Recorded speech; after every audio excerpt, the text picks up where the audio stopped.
Good afternoon, everyone. My name is Dr. Shanali Banerjee. I'm a Senior Research Associate at the Cambridge Center for Strategic Philanthropy. Thank you all so much for being with us today. We are just taking a few moments to let everyone come into the Zoom. And I think some people might be, running a couple minutes late, so we'll give them an opportunity to sign in.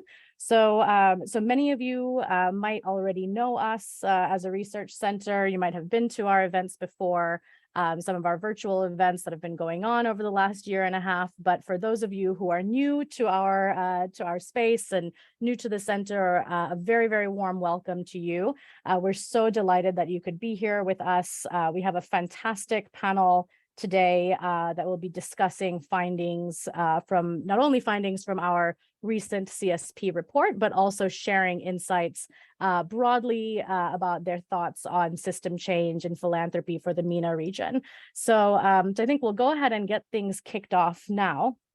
So as I said, as you might have seen when you registered for the event, most of the premise for our event today is based on a report called System Change for Philanthropy for Development that was released by our center in May of this year. Many of you might have actually been at the launch for that event. So if so, welcome back.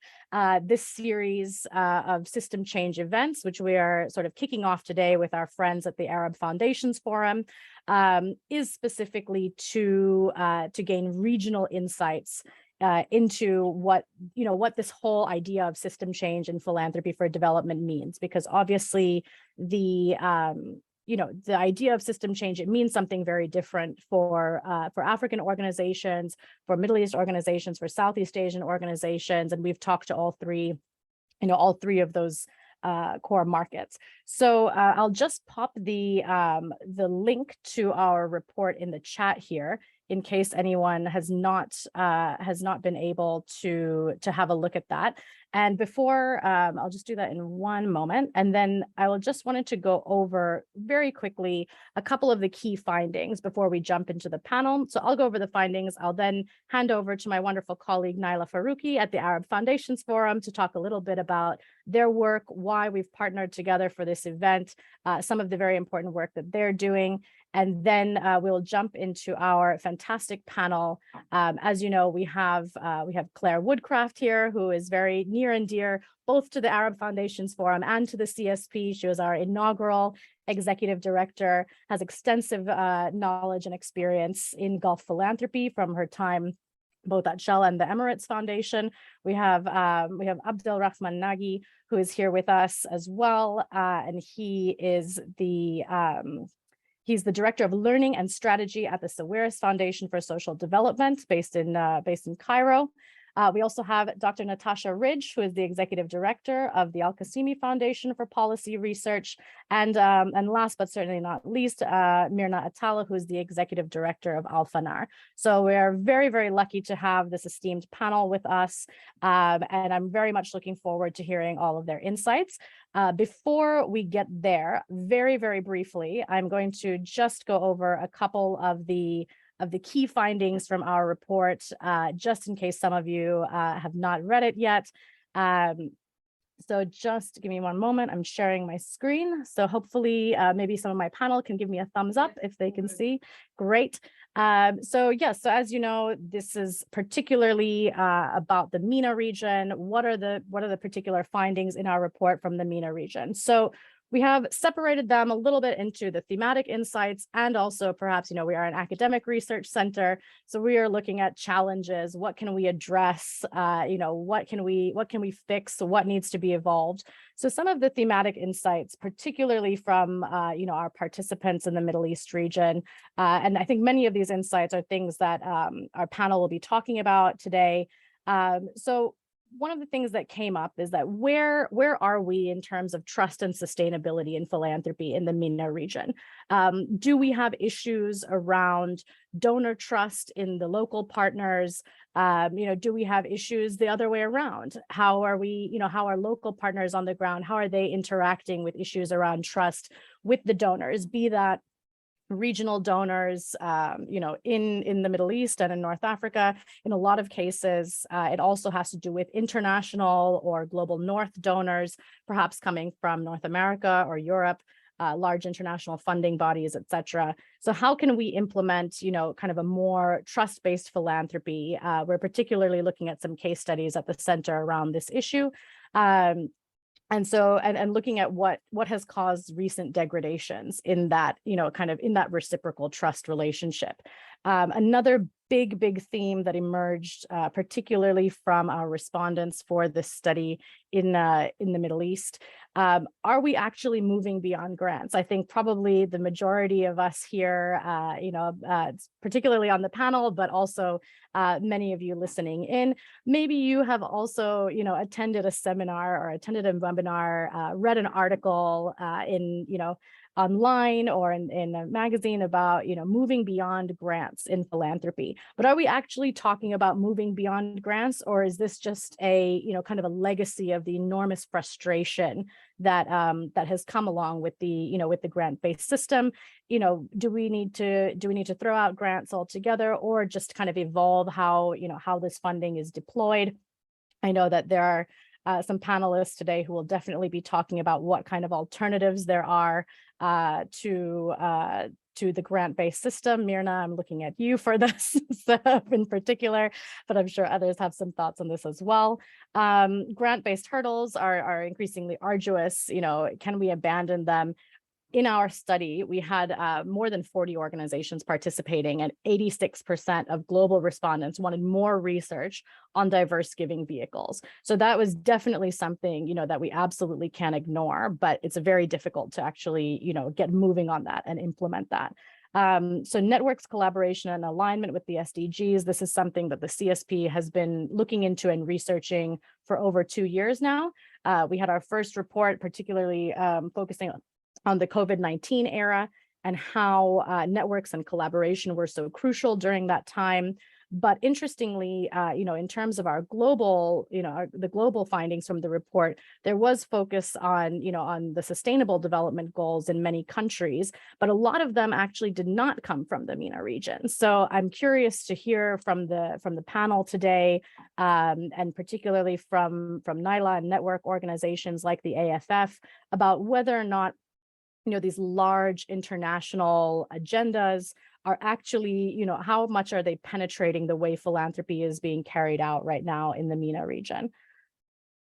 And then some regional nuances, some challenges in particular that we were looking at and that were reflected in our study. So constraints and regulatory frameworks. So these are some issues that a lot of our participants have noted around, the barriers to actually getting the work done, whether that means disbursement barriers in terms of if you're a grant-making organization or a funder, how do we actually move the money around?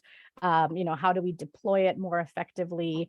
What kind of legal regulations are in place in different areas of the Middle East that actually, potentially inhibit the way that funding is deployed and the way philanthropic work can take place.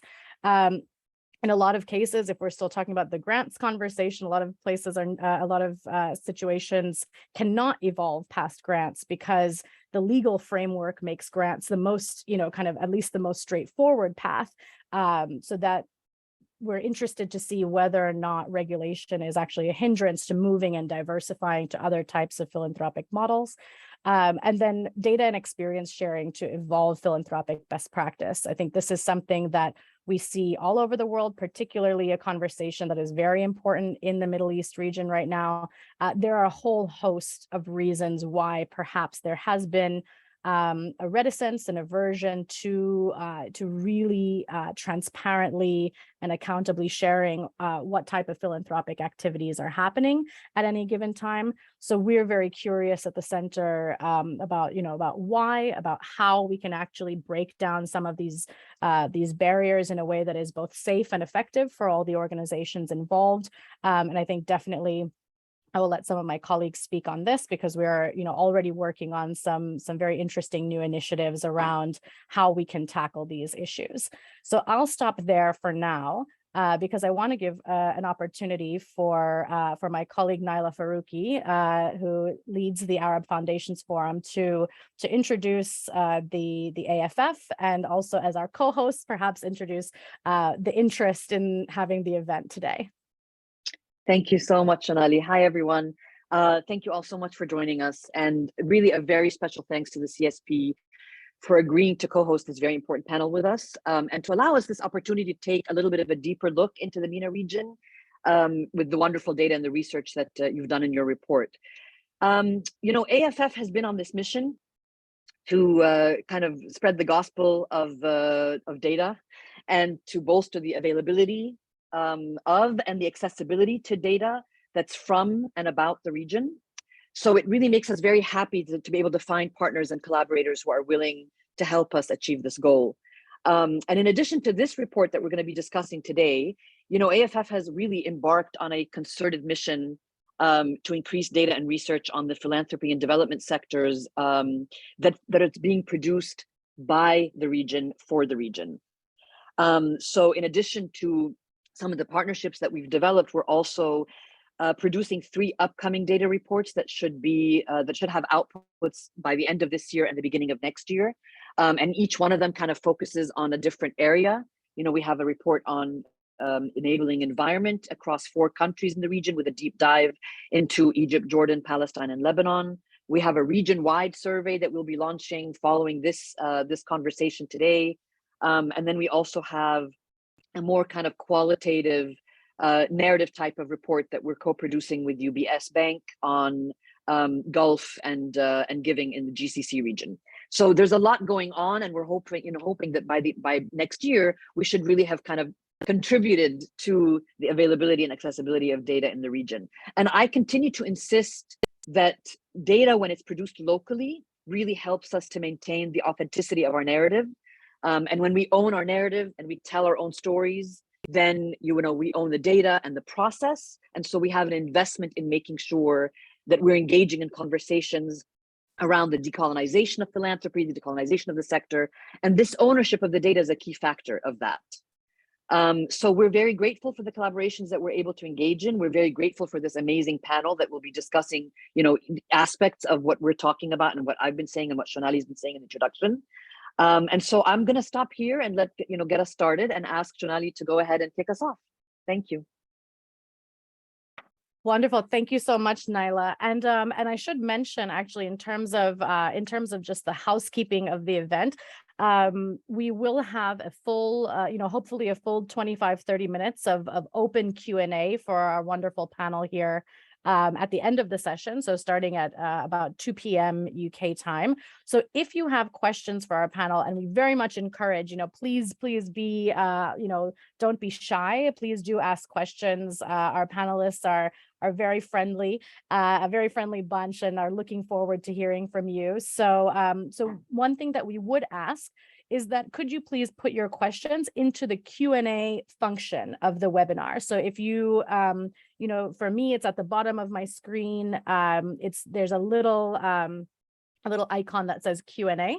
So the interesting thing about this Q&A function is that if people put questions in there, if it turns out that you have the same question as someone else who has obviously, already written their question, you can, click on the thumbs up, which will upvote the question. So if I see that loads of people have upvoted one particular question, all of the panelists, we will know that there is a lot of interest in something in particular, and it'll pop that question up to the top. So so that is our one request, and I will also send through a couple of reminders in the chat, and Naila and I will remind you throughout to please post your questions in the Q&A, not the normal chat box. So on that wonderful note, before we kick off our panel, I wanted to just take a quick poll. It seems like we have, more than 60 folks with us today, which is really fantastic. Welcome. We wanted to take a quick poll, again, because Naila and I, we are interested in research and data collection, and I think everyone here is too.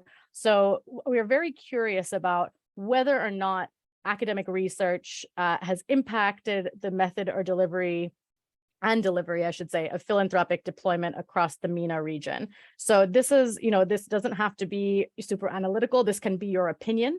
It can be a personal opinion about whether or not you think academic research has really created any impact, particularly for the MENA region. And so I think, despite the fact that I am an academic, I am sadly not surprised to see that some of the results that are coming in are saying that it's not very often. Some have said never, some have said occasionally, but only a very, very small percentage is saying that they're significantly impacted by academic research. So I think this is really demonstrating the need for not only for us to create this research, us and the AFF and other similar organizations. I think probably Natasha is looking at this with a keen interest as well. So given the Al-Qasimi Foundation's work, I think this is a very, very important issue. It seems like we've got sort of 90% of participants in this poll saying occasionally or not very often the academic research is impacting the method and delivery. So it's clearly showing a massive gap for us. I'm going to end this poll now, and perhaps, hopefully everyone can see, more than half of you were able to participate in this poll. We're looking at, close to 90% saying that, I don't know how much it's really impacting, the space. So on that very, very important note, I'm going to turn to Claire Woodcraft, our inaugural executive director.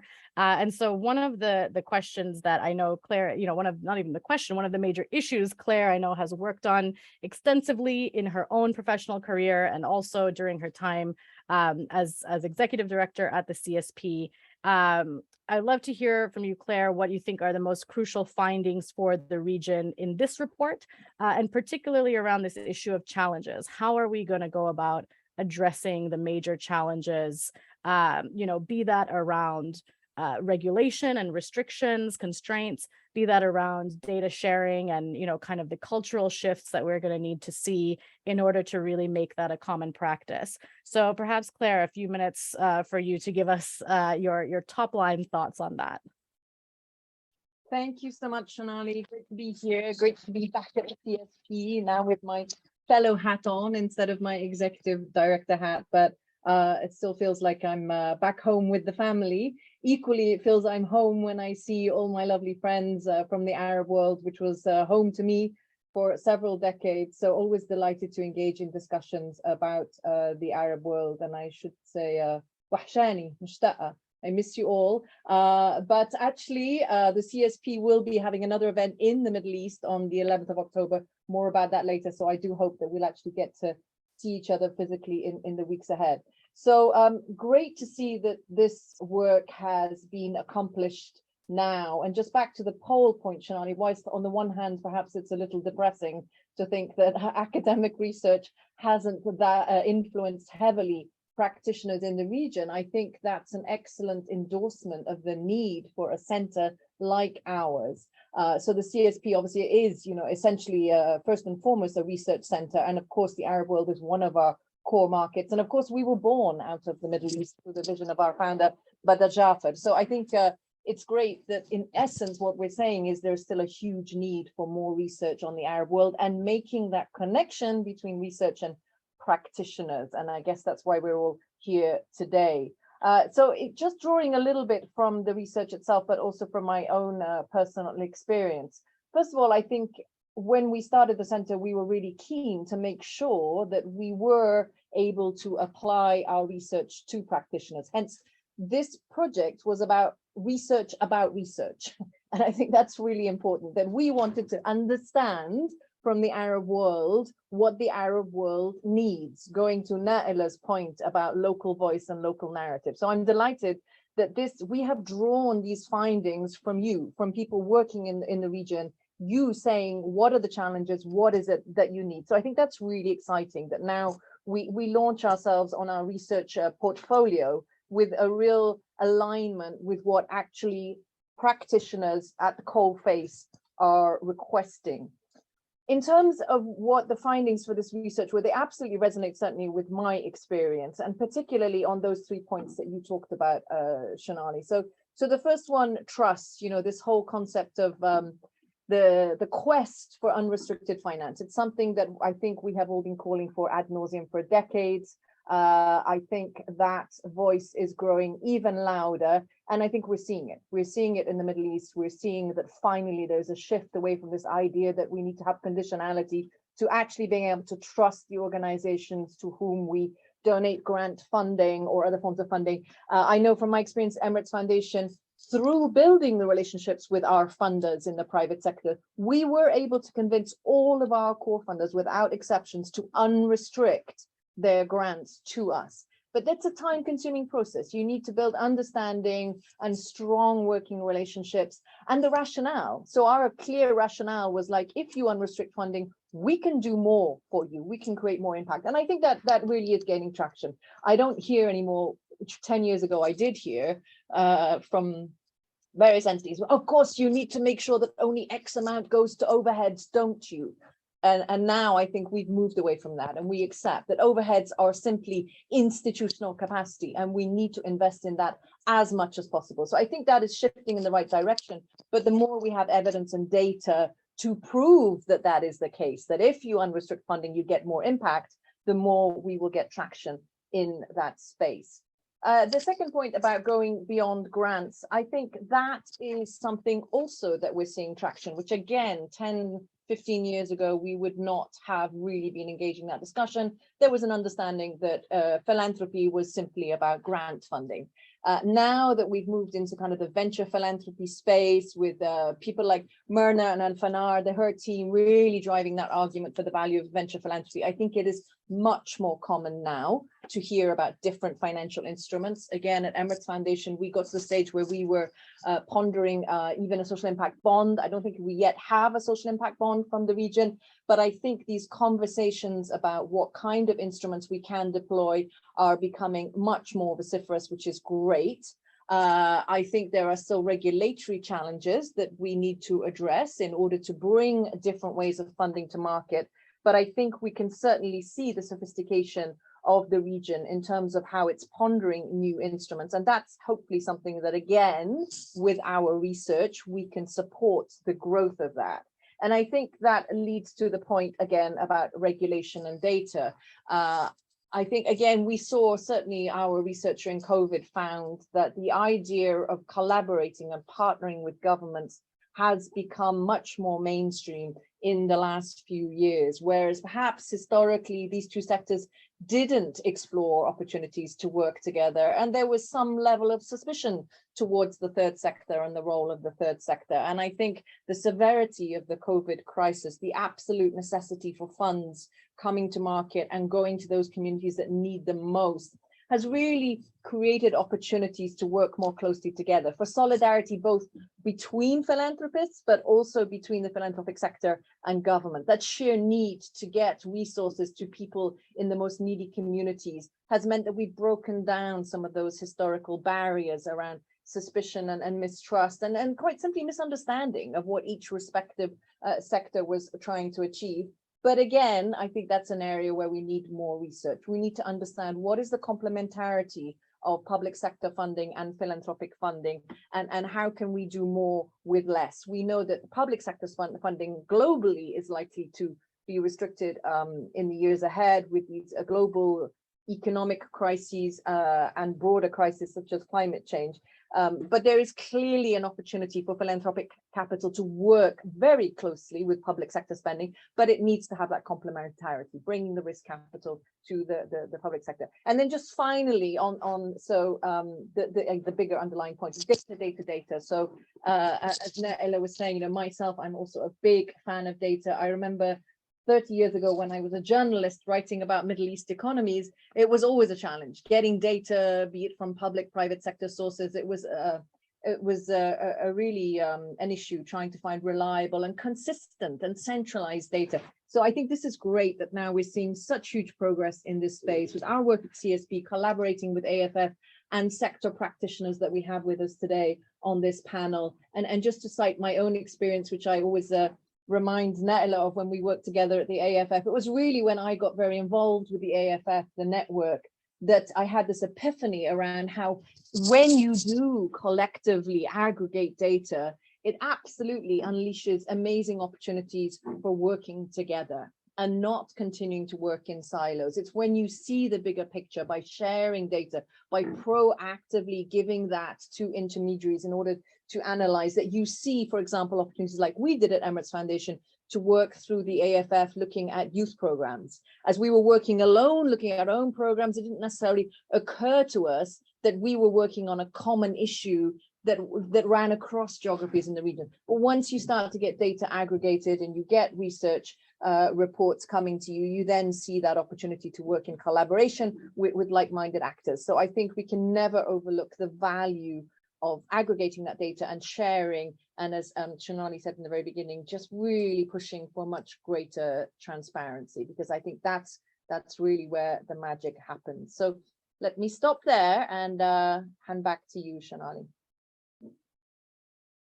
I think I'll actually hand it over to Naila. Great, thank you. Claire, thank you so much. Yeah, I mean, absolutely, obviously agree with every single thing that you said. And to the point around making the case for why data can then be used to leverage impact, I'm going to turn it over to Abdurrahman from Sawida's Foundation to ask you a little bit about the evidence-based approach that Sawida's Foundation has been taking now, in both in its giving strategy, but also in measuring the impact. And if you can just talk a little bit about specifically how you've been doing that, and some of the modalities. Thank you. Yeah, thank you so much, Naida. And I'm really enjoying all the steps that we're having so far. It's literally music to my ears. So I'm really enjoying this. Thank you guys for inviting me and having with you on this board. So before giving concrete examples about what Sawida's Foundation is doing now, let me introduce the why. Why Sawida's Foundation is interested, we took this decision about focusing mainly on supporting evidence-based programs. And basically, we come to an agreement that we are living in a world with a lot of challenges. Every day we are facing hundreds of challenges, and we have very limited resources, right?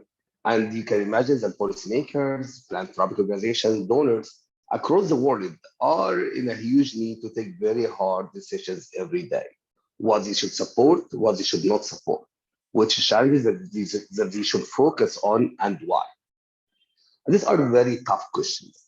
You cannot build or take your decision based just on your good intentions or your experience.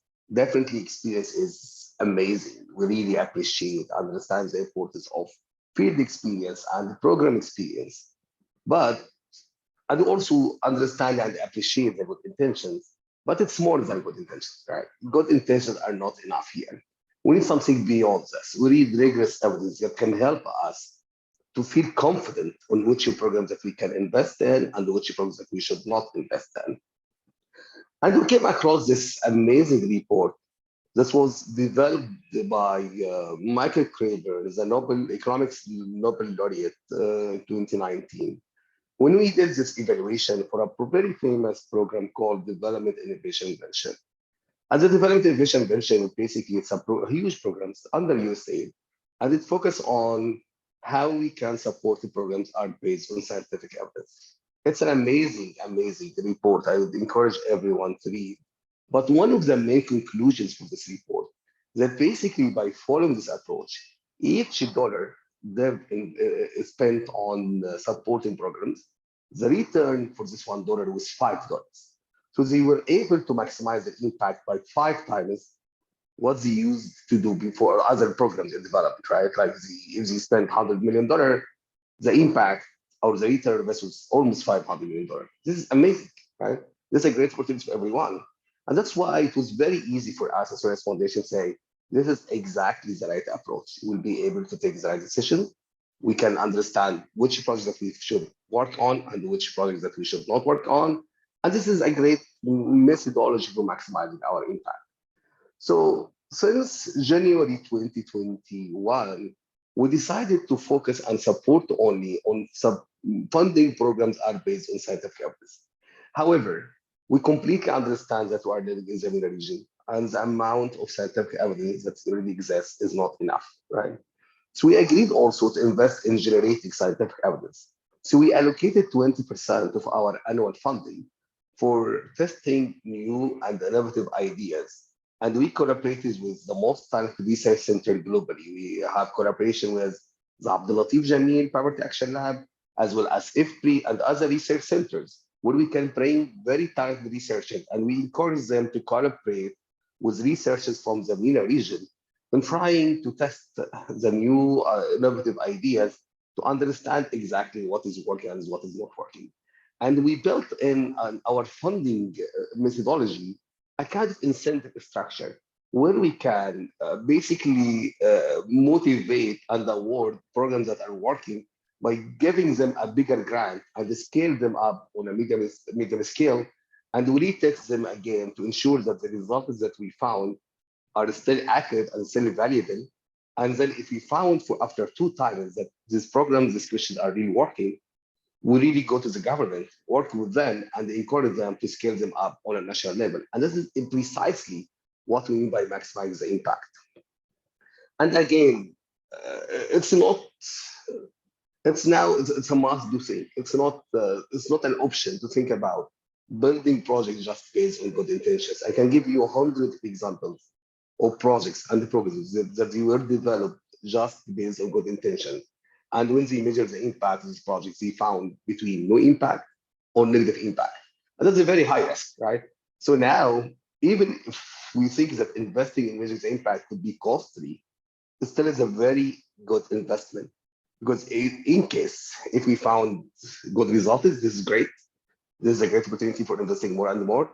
And if we found no impact or negative results, this is actually much more important because we will be able to save our resources. This is basically why we started doing this as Sawira's Foundation. And so far, we learned so much by joining and being part of several impact evaluations, and even by dealing and interacting closely with top talented researchers across the globe. I hope I answered your question, but I'm very happy to add more details if needed. Thanks, Nathan. Yeah, no, definitely. Thank you so much, Abdurrahman. And I think, I mean, the key part of it, the important key part of it is for you to acknowledge the, potential costliness of this investment, but also the payoff of that investment. I mean, I think that's that's the part of us trying to make data sexy that we've all been trying to push, right? Is making that case. Yeah. Okay, so I'm actually going to move it to Mirna.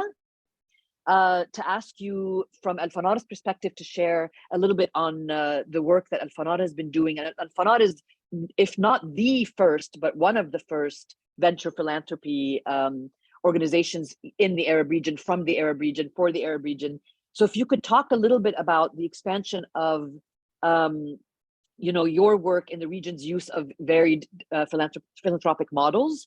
So those that don't necessarily simply rely on grant making, but other financial tools as well. And if you could also highlight a little bit the challenges that philanthropy organizations in the MENA region might have in adopting these models, because we reflected a little bit on that in the CSP report. So Mirna, go ahead. Thank you. Thank you so much, Naila, Shonali, and my peers for having me. It's really a pleasure to be here. Al Fanar, to our knowledge, is the first venture philanthropy organization. But, sometimes actually when I'm listening to Abdurrahman, the methods are not dissimilar. It's just that we find ourselves in a certain space. And if you'll allow me, I'm going to share screen, because sometimes when I talk about this, it becomes a load of jargon. And I think that maybe some imagery might be helpful. So without further ado, hopefully I can do this, of course. Yeah, okay, here we go. So I like to just quickly just start with this image, because we're all here for this region. And sometimes when we talk about grants, are grants dead? Are they the appropriate mechanism? We just really need to remember we are all here as philanthropists, as philanthropy organizations, because we care about a region and are steeped in a region. And this region is the only one in the world globally where poverty levels have been going up since 2014. And not only do we have 20% of the population under, living under $3.20 a day, but 50 to 70% live under $5.50 a day. So they're very quick to fall into poverty. And with that comes a host of issues that we all care about, whether learning poverty or youth unemployment or women's, exclusion. So, I mean, we're all here to figure out all of the best mechanisms. And Abdurrahman really, you touched upon it, how to make sure that there's real value for the funding and goodwill that we're contributing and pushing in. And so Al-Fanar is part of this community that self-identifies really as social investors or venture philanthropists. And the movement started in the late 90s, but this kind of graphic kind of touches on essentially the challenges that many actors felt the traditional charitable or philanthropic organizations faced in achieving real outcomes. And the venture philanthropy movement is really simply, denoted by tailored financing. So grants may be appropriate, repayable grants may be appropriate, equity might be appropriate, but we need to figure that out. Tailored financing, patient capital. There's no Coke that's going to come out of a button because we gave a grant. And we really need to not be too precious about ourselves or our role, but take the time, to spend with organizations. And I'll talk a little bit more about that. And then really the funding is necessary, but it isn't sufficient for growth. We need management support for these organizations, and then impact management, which, is really data and a key theme of this discussion. But I'll just focus on this kind of spectrum here for just a moment, because we're talking about different types of financing. And the venture philanthropy movement, in fact, goes from all the way to the left, the orange space. It's not that it starts where Al-Fanar starts. We've just chosen that. But you go all the way from organizations that have pure societal kind of value drivers, to organizations that might have some trading revenue, into this space, this really hot new space that everybody seems to want to talk about suddenly, social enterprises, even though we hardly had a translation in Arabic, and we started. Some of them are now breaking even, profitable, and oh my goodness, these are socially driven businesses. In the last 10 years, there's been an explosion. And that is also thanks to the right-hand side, which is pure financial return. And some of our VC friends are taking a look at the social enterprises and pouring some capital into them. I'll just give a little note about, ourselves. Nahna in 2015, we decided really in our theory of change at that point that we would shed that far left box of just organizations that had grants or were reliant on grants, because we are a platform that partners with many different philanthropists, with corporates, with institutions. And what we wanted to do was promise them that when we get engaged with patient capital management support, impact management, that what we would leave behind were sustainable change agents that would not just die once the funding ended. And we didn't feel we could do that within the ecosystem and hand on heart, except with aspiring social enterprises, and that we wanted to focus our energy there. So that's essentially why we began at that second box of organizations that have some trading revenue, but may still rely on grants. Historically, we used to work solely with nonprofits because that's what was available, including within our registration allowance. And again, now there are social purpose businesses, and what's most common are hybrid organizations. So they may have, a nonprofit and a for-profit entity with a deed of covenant in between, and they're managing cash flow. And so, we are now looking at this entire spectrum, and I'll touch a little bit on the results, but suddenly we found in the last 3 or 4 years, some of them are graduating, are social enterprises, and it's no longer appropriate to give them grants or zero interest loans. They need equity. And it's a fractured ecosystem. Only 2% of all impact investing is going to the MENA region. It's the least represented region worldwide. And so we realized that these organizations, if they're lucky, they can show up in front of a family office or go to a VC, but oftentimes those entities are not incentivizing impact. And so this is when we began working on an affiliated impact investment vehicle, which we are fundraising for, which we hope will be the first regional impact fund, but to really serve as an extending financing tool to enable social enterprises and businesses with impact to continue scaling. So that is essentially the spectrum. I'll just touch quickly, because I did say financing is not everything, and I do think that's really important. I know that I'll touch on an equity investment we've made even before the fund has launched. I mean, there are some really exciting things we can do within tailored financing, but there are some exciting things around revenue matches. I mean, if we as investors in social enterprise want to see sustainability grow, we can target our grants to incentivize some of the results we wish to see. And that's some of what we're testing on the ground with organizations that are able to handle it.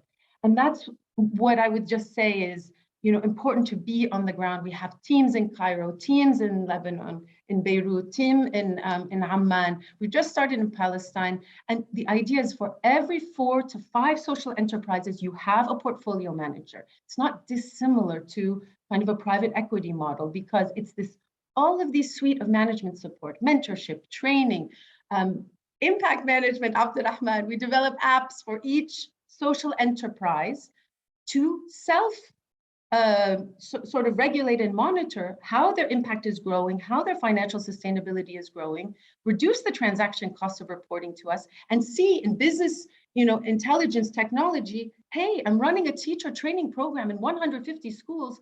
Why is school 136 not performing correctly?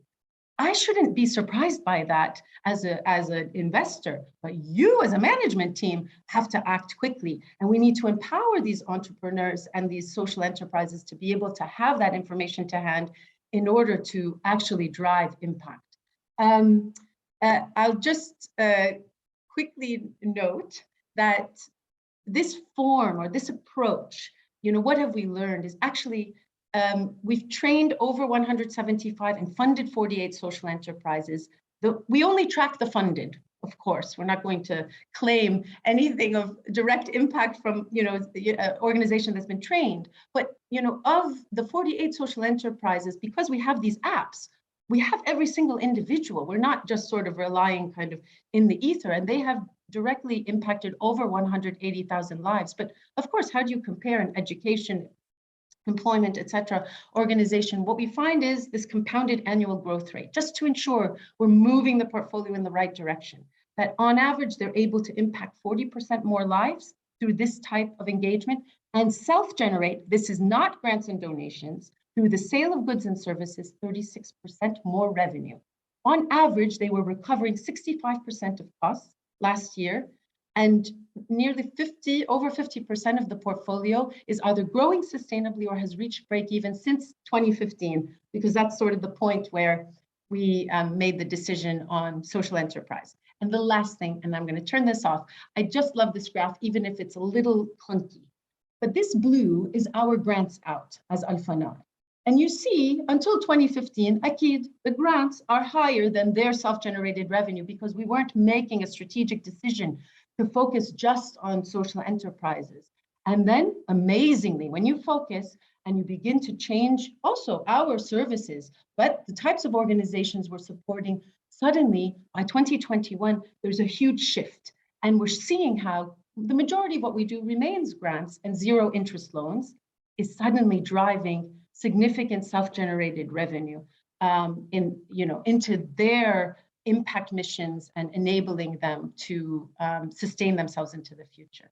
So that is probably enough for me. I'm sure I didn't speak about the challenges. Would you like me to maybe keep that so that?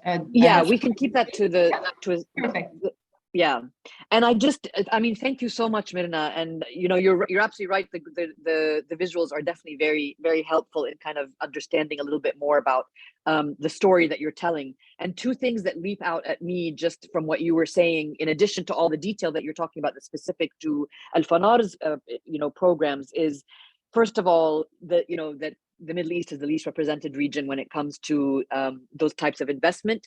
We tend to see that in so many other things as well. So it's the least represented when we're talking about data on the sector. I mean, there's so much that applies to. And then the second thing is about the changing ecosystem and the changing environment.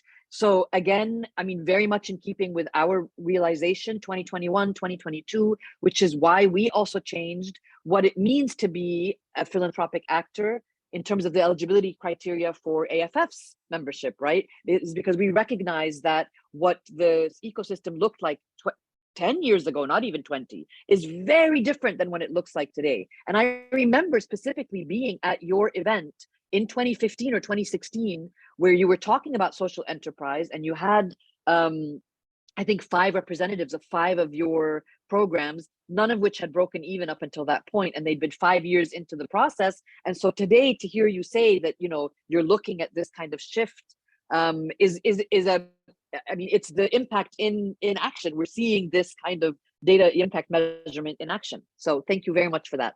Shonali, I'm going to hand it over to you because we want also to hear from Natasha.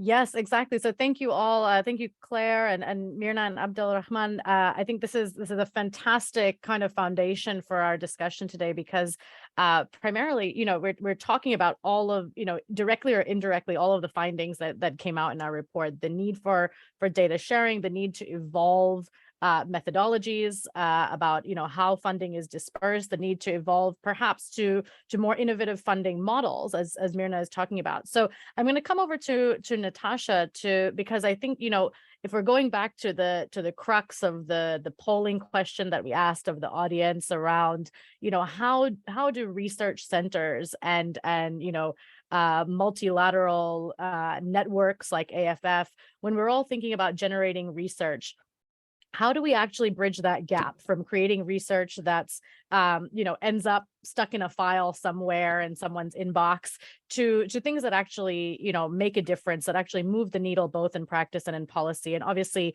the Al-Qasimi Foundation has been working in this area, you know, for well over a decade now. So would love to hear your thoughts on this. Thank you so much, Shonali, and thank you, Naila, as well, for inviting me today and to be with such wonderful people on this panel. It's fantastic and wonderful discussion. Yeah, so I think, yeah, research is really at the hub of all of this. So we spoke about, you know, we spoke about data sharing, we spoke about new forms of finance, and we spoke about all these new ways of evaluation and monitoring. But as everyone sort of pointed out, without data and without research to support or discount different approaches, it's very hard to make decisions, especially for smaller philanthropies. And I think the challenges for, first of all, research in the region is quite difficult, and I think all of my colleagues will attest to that, not just in studying philanthropy, but in, you know, in a broad, very broader sense, you know, doing research. But I think even more so in the philanthropic space, that there's also a lack of Indigenous researchers, there's a lack of research coming from the region for the region, which is what Naila's sort of spoken about before, about controlling our stories and telling our own stories. And so I think what happens is we had a lot of research done on the region, but not a lot of research done by the region in the region. And I think sometimes then the findings that come out don't resonate as much as they possibly could if they were done more collaboratively, or if they were done sort of, I guess, started by the region. I think the CSP's research coming out now is a great example of research that's being funded by the region, going back to the region across multi-regions. So, but I think it's this building of relationships. For anything in the MENA region, and other regions, of course, as well, but I think particularly in the MENA region, relationships are key. And we see that in research. For us, the key to doing effective research that will then be taken up by policymakers or by other philanthropic organizations is building those relationships first. People are more likely to share data if they know each other. And I think that's the really important thing. They're more likely to share data if they feel that they can trust. And you spoke about trust being a big finding of the report. So I think as we contemplate, you know, how do we use research? How can research be more impactful? I think we need to step back first and look at how do we conduct research? Who are we conducting research with? And how we're approaching that? And I think for us, that's been a very big focus. So we've tried to work very closely with different partners across the region. We've done a lot of different research projects with a range of MENA countries, looking at GCC versus not GCC philanthropy, and all of these are on our website as well. so that we can start doing some comparisons between how people conceive of different issues. And on top of that, I think, that issue of localization. So, and I think the report, you also speak about this challenge, of how do we localize philanthropy and reconnect it to the people that we serve. In terms of research, I think also we need to ask philanthropic organizations in the region, what matters to you? I think we often come in with an idea that, oh, we know what the problems are. We know that people don't have strategic plans. We know they don't have, good data management systems. We know, maybe their accounting software is very out of date. So there's a lot of things that we assume that we know. And so a lot of the research that comes out is sometimes not really targeting to where people are really concerned about, how do I reach this population group, or I'm struggling with boys as we are in the Gulf, but all the research is on how do we help girls' education. So, and I use that point a lot, but I think, and someone mentioned about the SDGs, I think at the beginning, you mentioned that this sort of, the SDGs didn't resonate as much in the MENA region, or weren't maybe referenced as much. But I think part of that too is I think the MENA region in some ways a bit more advanced too. It's really been trying to define its own space and its own goals and trying to differentiate from the global to the local. And I think that is the role of research in the region, is how to help foundations really do that, how to take what's resonating in the global and translate that to the local, or how to reject it in a sense. I won't go on, just sort of see if there's anything else I want to say, but I think really the other big challenge, and some of the questions are sort of popping around that, is government and regulation. So I think one of the other big challenges is, how do we connect with governments to make ourselves, as philanthropic organizations, credible partners in the development process? How do we not raise, alarm bells, as so often seems to happen, even unintentionally, so that governments actually view us as a resource? And I think that's, again, a place that research plays a part. When foundations generate research and reports, governments look on them in a different way. They see them not just as a donor, as a source of money, but also as a source of intellectual property or intellectual ideas, a policy-making support. And I think that's where we've been able to get more traction, is building those partnerships with government through providing knowledge through reports. And I've seen that with a number of organizations, including Sawaris, and I know Al-Fanar in the venture philanthropy space. So I think it's an opportunity for philanthropic foundations is to do research, not just for our own institutional learning and serving our communities too, but also being more effective partners in the development process with governments in the region. I'll leave it there because I know we are fast running out of time. As is always the case, we always think, oh, is 90 minutes going to be too long? And then we realize that actually we should probably make it a half-day workshop. But thank you so much, Natasha. And I think, given the time, we have about 30 minutes left. What we'll do is we have some very, very interesting questions already coming into the Q&A function, to the open discussion here. And I do want to make sure that we have an opportunity to get to everyone's questions. So just a friendly reminder for anyone who joined us a few minutes late, please don't put your questions into the chat because it might get lost in some of the other conversations going on there, but please use the Q&A feature where you can also, if you see a very interesting question from someone else, you can actually click the thumbs up and upvote that question. So please do use the Q&A function liberally. So what Naila and I will do here is we are going to abuse our powers as the panel moderators, and we are going to fling various questions over to the panelists to keep them on their toes. I see here that one of the first questions is from Hannah Shaheen, who is obviously a great friend of the CSP and the AFF. Thank you so much, Hannah. I think you have a couple of questions, very interesting questions in here. So I'll start with your first one, which I'm going to, in the first instance, direct to Claire, and then if anyone else from the panel wants to jump in here, please feel free. So I'm not sure. I mean, it actually seems it's more of a comment than a question, but public sector funds bring in restrictions on interventions and program design, and therefore, as we have all seen, they also then restrict actions. So perhaps I can, add in the, kind of the requisite follow-up question here is that, what prescriptions, Claire, would you recommend to combat some of this stuff? Because we know that this is, of course, a massive issue in the region. Yeah, thanks, Shonali. And that segues me whatever the backwards version of segue is, to what Natasha and Myrna just said. So how do we work with governments? How do we help governments, public sector, understand the opportunity of collaboration with philanthropy? And I think, again, it is the essence of this discussion: evidence, evidence, evidence. So first of all, just brilliant to Myrna. It's so great to see that you guys, that last slide you showed, that's exactly what we want to see, right? Grant funding buys down the risk. You create an opportunity for income generation, resilience, sustainability. So that slide you have, Myrna, just put it everywhere, wherever you go henceforth. I hope you've got a copy in your pocket, just wherever you go. I mean, that's what we need: evidence to show how philanthropic capital can drive system change. When you have a business model that is focused, that works, and like Alfanar has noticed, you're in it for the long term, right? So this is something we say when I was at Shell Foundation, system change and this kind of impact takes 10, 15, 20 years. It is intergenerational. It is not something that's going to happen with a little bit of 12-month funding. So if, philanthropists are still targeting this 12 months grant-based approach, no, it's got to be long-term. It's got to be intergenerational. And when you get evidence like Myrna was showing, and you can take that to a public sector, that's when you fast track understanding. The problem is when, as Myrna was saying, if we start, if we go up to public sector professionals and start talking about long-term systemic entrepreneurial approach to scalable, sustainable, you lose them. We need evidence. We need simply demonstrable evidence to show that philanthropic capital can drive social value creation. And then to go to Natasha's point, well, the same thing. So, and Al-Qasmi Foundation did great work during the pandemic, working with governments to demonstrate and evidence to demonstrate how we can add value.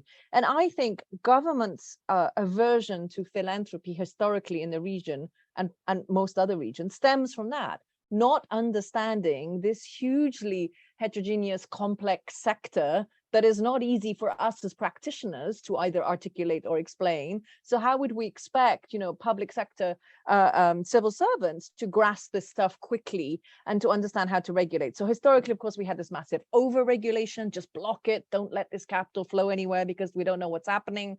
The pandemic has created lots of opportunities to revisit that and say, actually, maybe if we partner with philanthropists, there's opportunities for innovation, collaboration. They have risk capital, we can scale up. An interesting marriage. And I think that's what we need to do. So we need to keep bringing this evidence to regulators, to governments, to demonstrate the importance of this capital. But we also need to support governments with capacity building. So I've been saying this for a long time, and I haven't yet managed to find an example of, and maybe my peers and fellow panelists can, but where we build like a technical assistance program for public sector officials to understand the value of philanthropic capital and how to regulate and not over-regulate, and particularly facilitate, which I think was the point of this question. So hopefully I'm getting back to the point. To facilitate how you get cross-border capital flows of philanthropy. I think that's the biggest challenge we have at the moment. Like, how do you get capital from one market to another? And as I'm sure Abdurrahman can add, even within your market, how do you enable the movement of philanthropic capital? So I think we're on the right trajectory, but it's going to take time. Yeah, thank you so much, Claire. This is exactly, I completely agree with everything you said, and it's all about evidence. But I'm a big fan of why government are providing this selected funding. Because they actually don't have the luxury of spending time and experimenting and doing all of this. And this is exactly the importance of having the philanthropic organization. We have the ability to conduct pilots, to test, to spend a few years. We have the flexible funding. We have the mindset that can allow us to test and to experiment and to find solution and to provide government with a clear and right answer directly. And I can give you one example. We at Surya's Foundation, we decided to invest in what's called Egypt Impact Lab, which is the first impact or research center within the Egyptian government that is responsible for conducting randomized controlled trials within the government to test governmental projects and also to scout for evidence and synthesize evidence across the globe to provide clear advice for the government about what is working and what is not working. In addition, it's also one of the main responsibility is to make the best use out of the admin data. The governments, they have tons of data. Admin data is a treasure and no one is using it, right? And now, hopefully, by investing in Egypt Impact Lab, they can help them in spending a lot of time scouting, finding the right answer, do it. Like even by helping the government, by giving them a clear answer, this is exactly what they need. They are under a lot of pressure and they cannot spend time trying to find solutions. This takes a lot of time, right? So this is, again, the importance of having philanthropic organization. And this is the role that if we are able to play it in a good way, that we can make a huge help and support for the government. Wonderful. Thank you so much, Claire and Abdel Rahman, for those very, very important and interesting interventions. And hopefully that gives all of us some food for thought here. So moving swiftly along, I realize we have quite a few very interesting questions already popping into the chat. Please do continue to add your questions and to upvote the questions that you find the most interesting.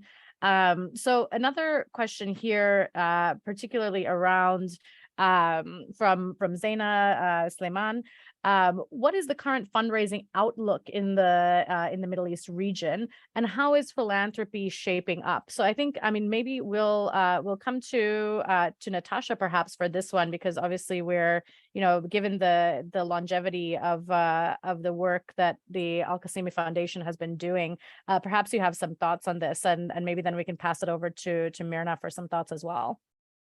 I think Myrna will probably have more thoughts, but on this particular topic. But I think in the GCC, it's quite a tricky issue because fundraising itself is not actually, is very hard to do in terms of raising public funds to be actually classified as a charity organization.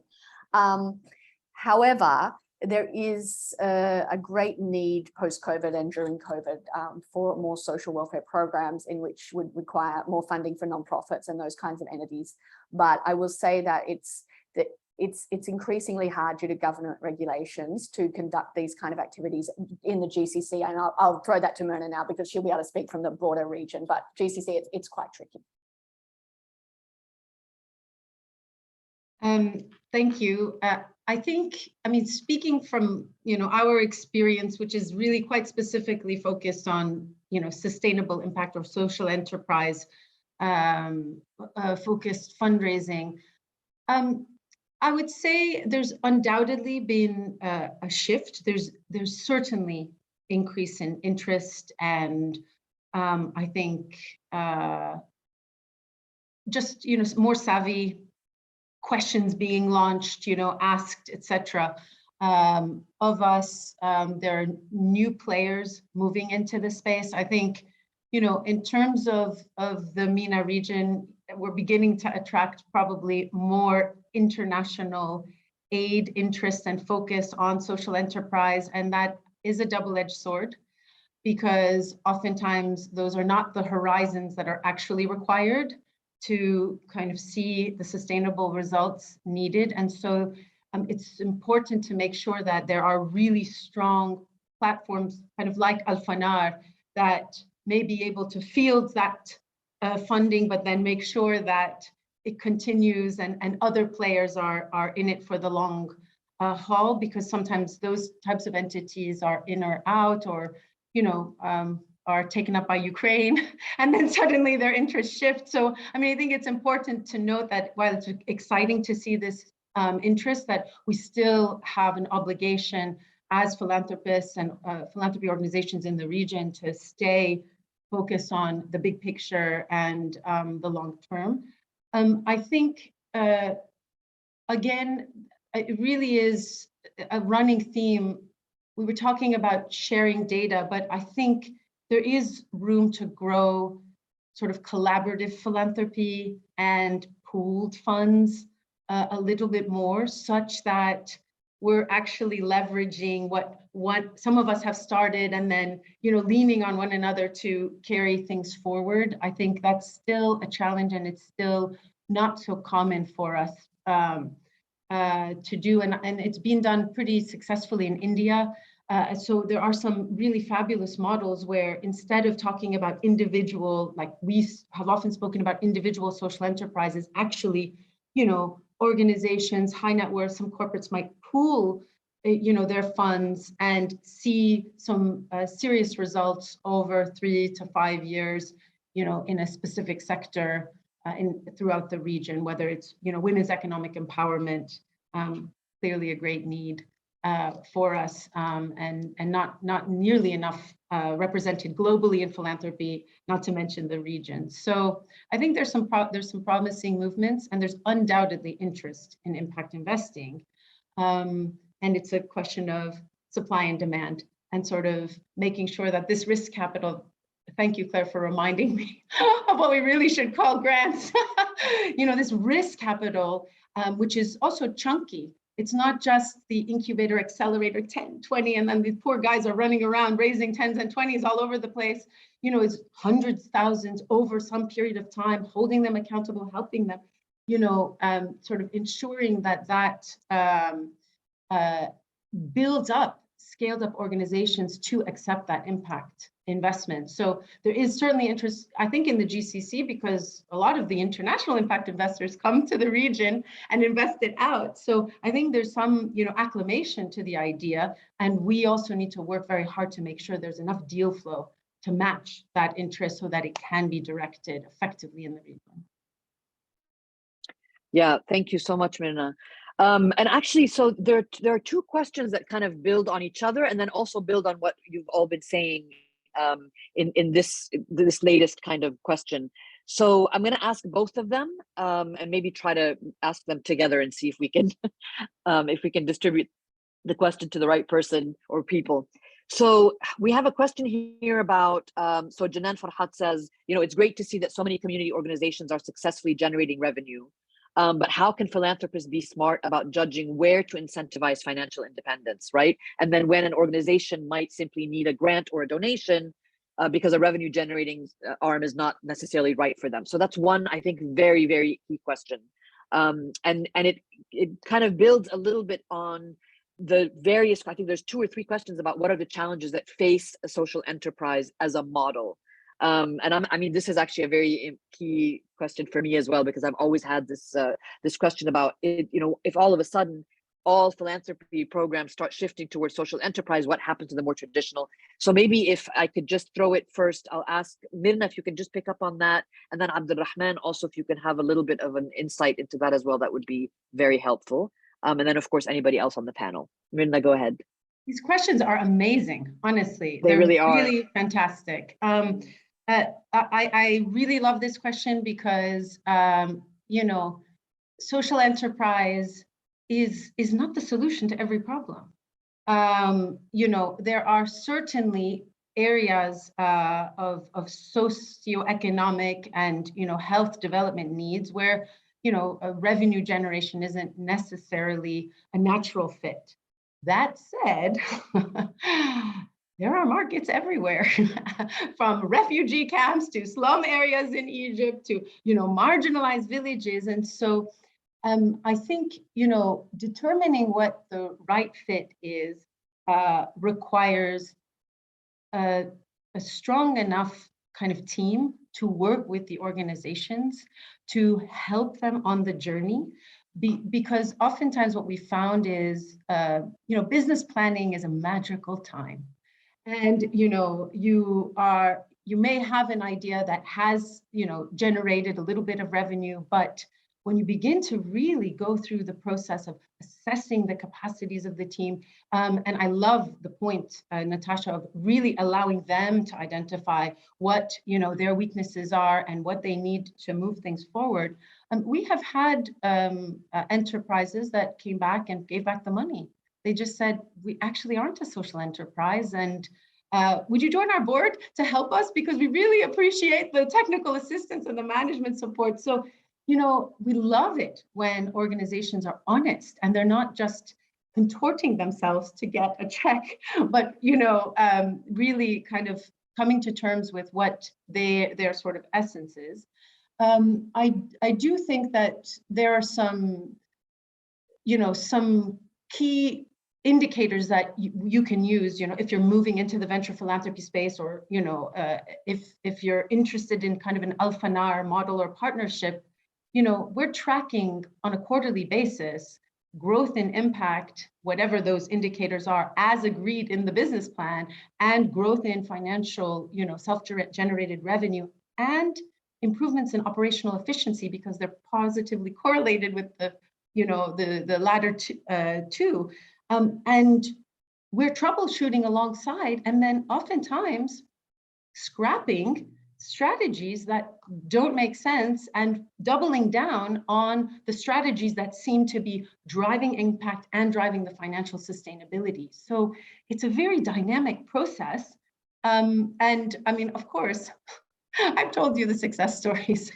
Undoubtedly, there are, lessons learned where it didn't work out, and impact was created, but the financial sustainability marker, wasn't achieved. And then what we end up doing, and I think this is really important, is try to structure exit as a process and not, a cataclysmic event that ruins an organization. And so what we tend to do is we may double down in the beginning and then slowly taper it down while we see that the organization is able to stand on its feet. And I've mentioned zero interest loans, but when cash flow is, reliable, we do begin to introduce zero interest repayable grants to introduce the idea as a disciplinary tool that the funding isn't free, that you need to stand on your feet, that you can reinvest it into your teams and your impact and whatever is required to grow your mission. And then and inshallah, you're sustainable, or you move on to the next type of financing. Yes, thank you so much, Naila, and thank you, Smyrna, covered it all. I think this is super, super important question. And I would like to focus on one aspect out of it, which Smyrna touched it already. Like, social enterprise are great, right? With no doubt. But this is not the solution for everything, right? There still will be a lot of social economic challenges that cannot be solved by social enterprise. And we need still to be involved in different models of funding, and this is exactly where we can provide flexible and diverse funding models that can help to tackle and to maximize the impact for the philanthropic organizations.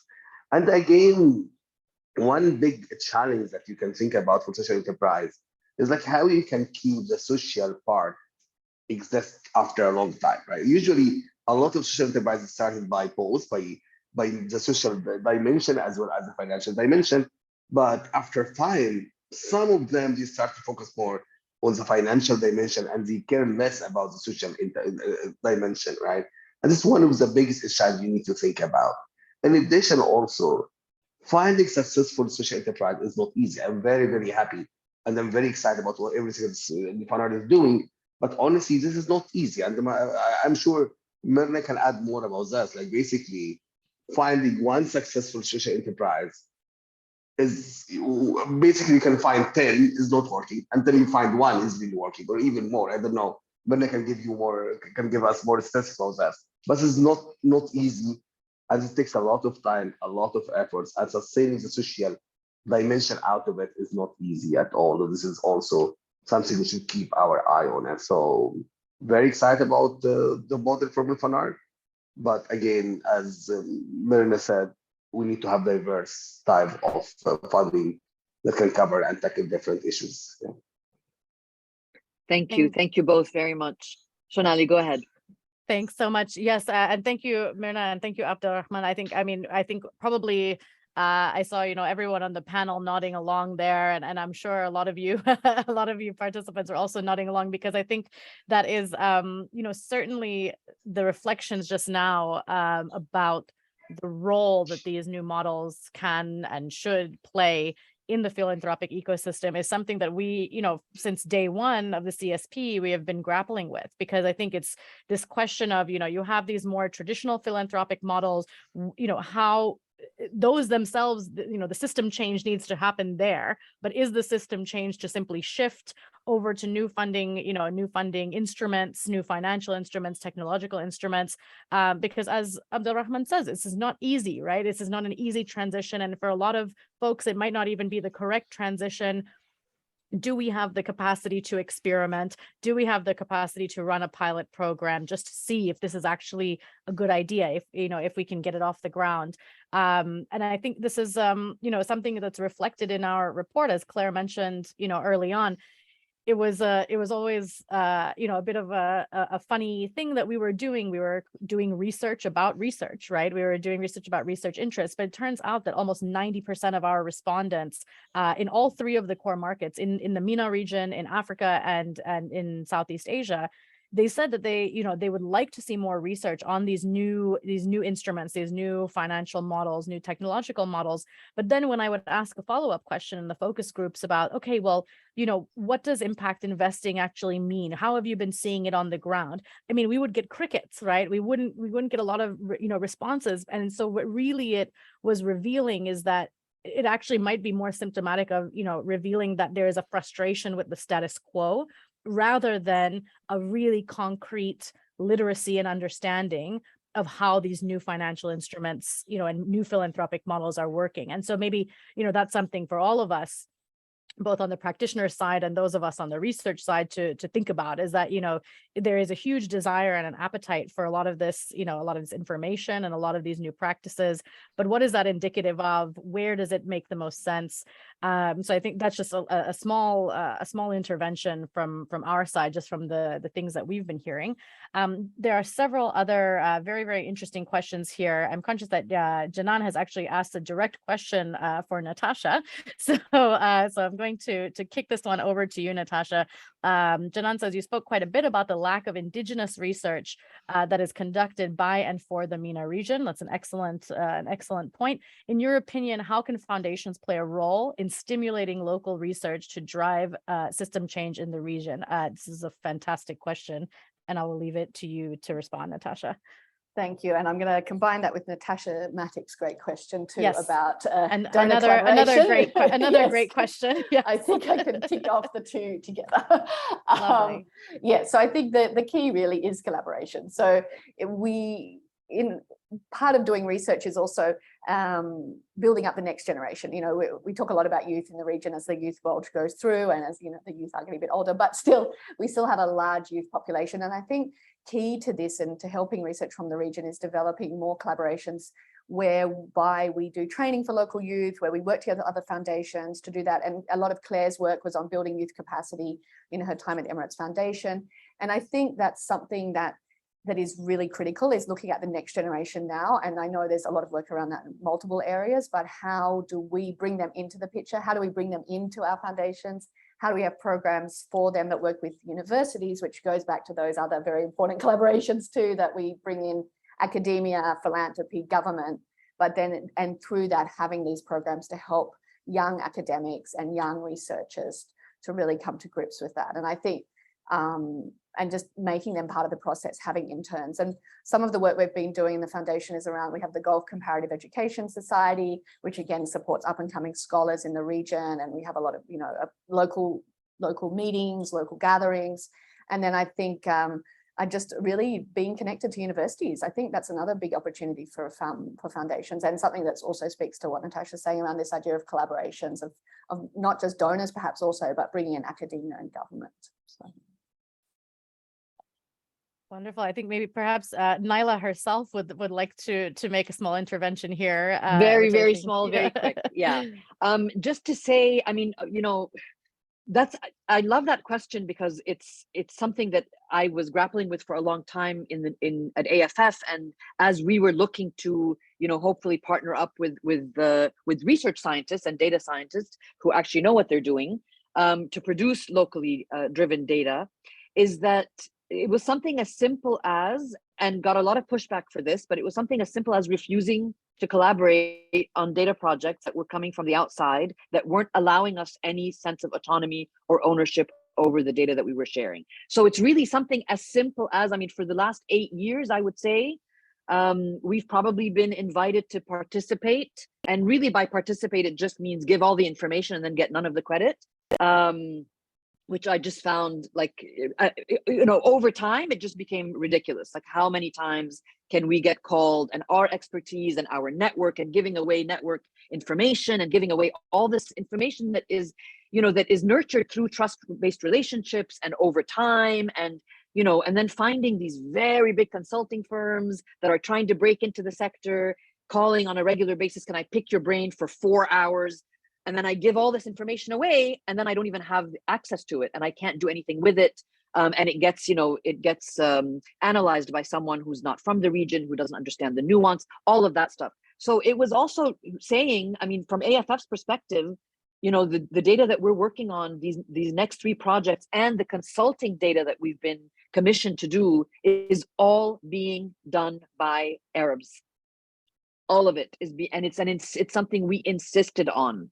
No matter what, I don't care how amazing your Harvard education is and how wonderful your, American researcher is, this is going to be done by people locally. So it's affirmative action, but for a very good cause. That's what I wanted to say. Thanks. Wonderful. Thanks so much, Naila. And I think Abdelrahman, you've been patiently having your hand up. Perhaps you'd like to add some thoughts here as well. Yeah, we did something is very similar to what Naila just said. Like, basically, from Syria's Foundation side, we try to have this incentive. We're basically saying we'll be happy to fund the impact evaluation, like partially fund the impact evaluation, with a few conditions. You should have researchers from the MENA region participating in your research, and we should ensure that the research team, the entire research team, are coming from Egypt. No one will be. It's fine if you cannot find, but still the priority will be first for Egyptian researcher. And this is basically the recommended technique for how you can build the capacity of the new generation of researchers, right? This usually takes time. It's not only about getting a fancy degree from Harvard, from Yale, from other universities. It's more about how you can learn by doing, spend 1, 2, 3, 4 years in participating and learning step by step how you can conduct an impact evaluation, which is very sophisticated process, and it takes a lot of time and takes a lot of guidance from the researcher side. And honestly, I'm very optimistic. Like, if you ask me 10 years ago, how many researchers are capable of conducting randomized controlled trials in the MENA region, I would say almost 0, right? Now we have about 15 Egyptians are able to conduct randomized controlled trials. It's very, very nice progress. And I'm hoping over the next, after 1 decade, hopefully we'll have another panel when you come back asking me the same question. And hopefully we'll find hundreds of Egyptians and the other people are coming, researchers from the MENA region, are really able and capable of conducting very sophisticated research similar to randomized controlled trial and other rigorous methods. So I'm very, very optimistic. And as Naila said, very small and tiny incentives and conditions could make a huge impact on this.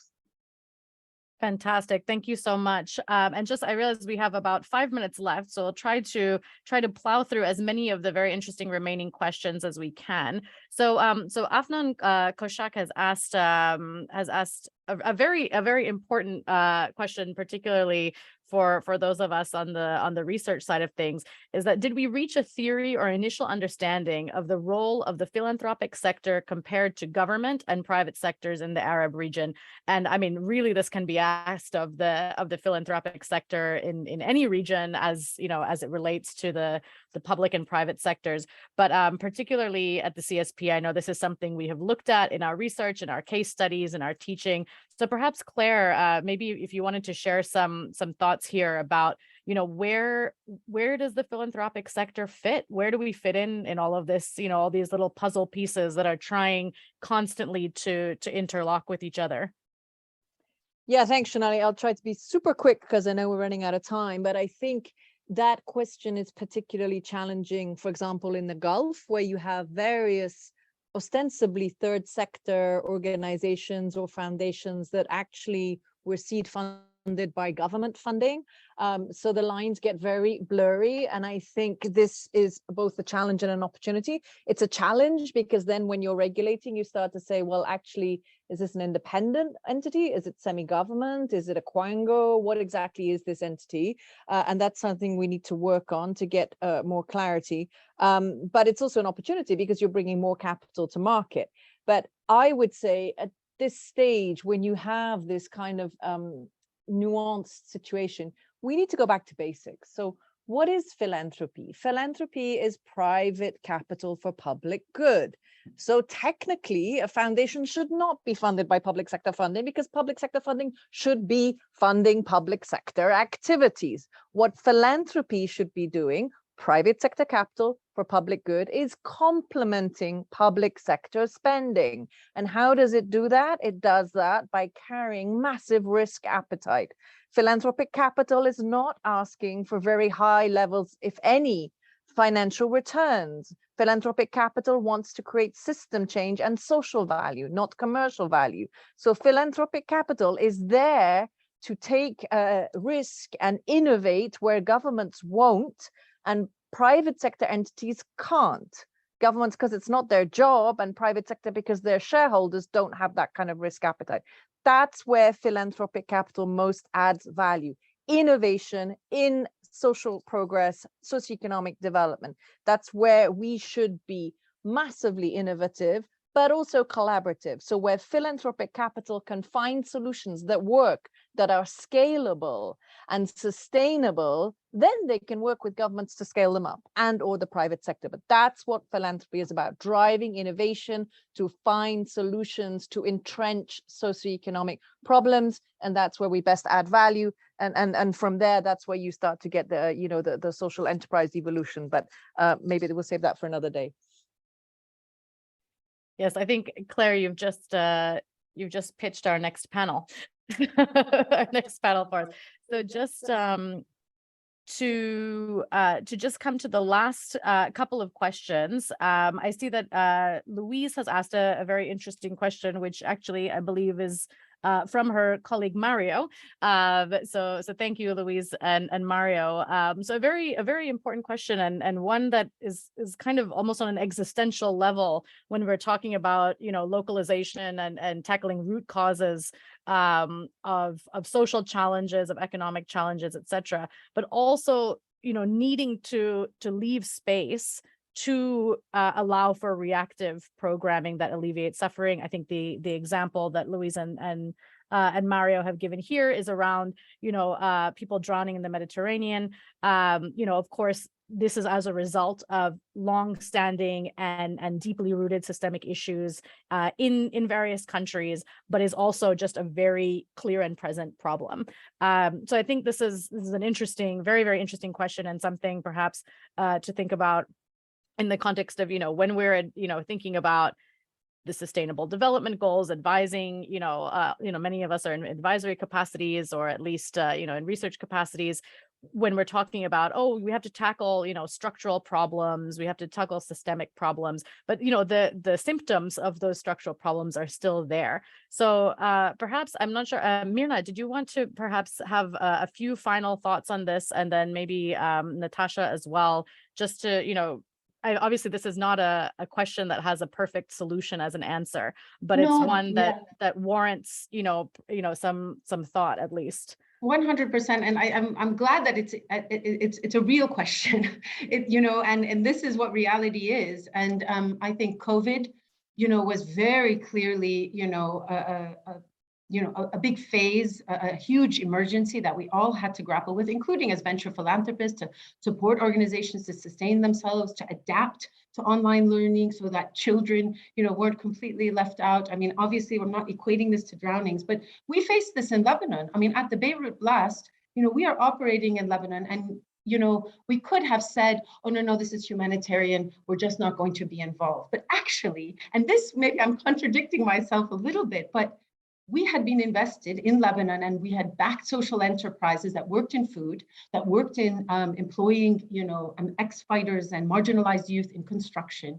And so we were actually able to do emergency sort of reactive funding to social enterprises. So we weren't totally diverting from the mission, but we were being reactive because we're local.